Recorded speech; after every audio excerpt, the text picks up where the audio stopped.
ज्ञानपीठ पुरस्कार विजेते कविश्रेष्ठ कुसुमाग्रज यांच्या जन्मदिनानिमित्त मराठी वाङ्मय मंडळ वतीने अभिजात मराठी राजभाषा गौरव दिन सोहळ्याचं आयोजन करण्यात आलं होतं। कार्यक्रमाचे प्रास्ताविक प्राचार्य डॉक्टर सीमा हर्डीकर यांनी केलं।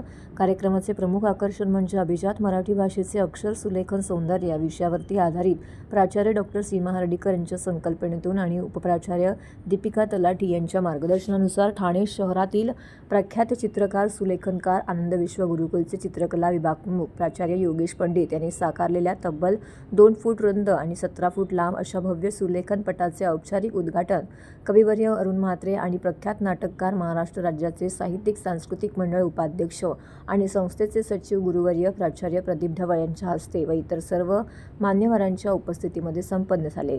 त्यानंतर साहित्यिक कवी अरुण म्हात्रे प्रस्तुत कवितेच्या ओठी अभिजात मराठी हा विशेष कार्यक्रम संपन्न झाला। यामध्ये प्राचार्य फाल्गुनी जोशी नातू यांनी गीत गायन केले तर संगीत साथ प्राचार्य रविराज अडसूळ यांची लाभली।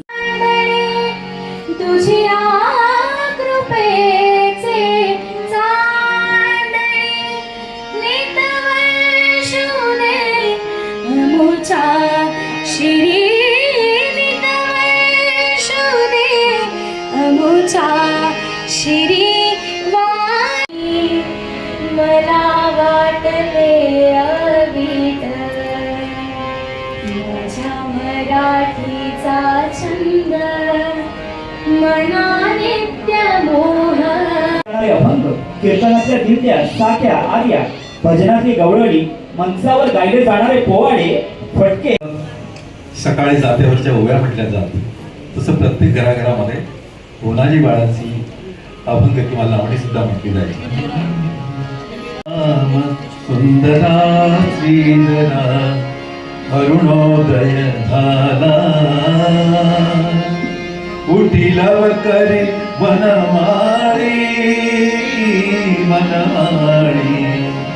उठिला वकरी वनमाळी उदया चढी नेत्र आला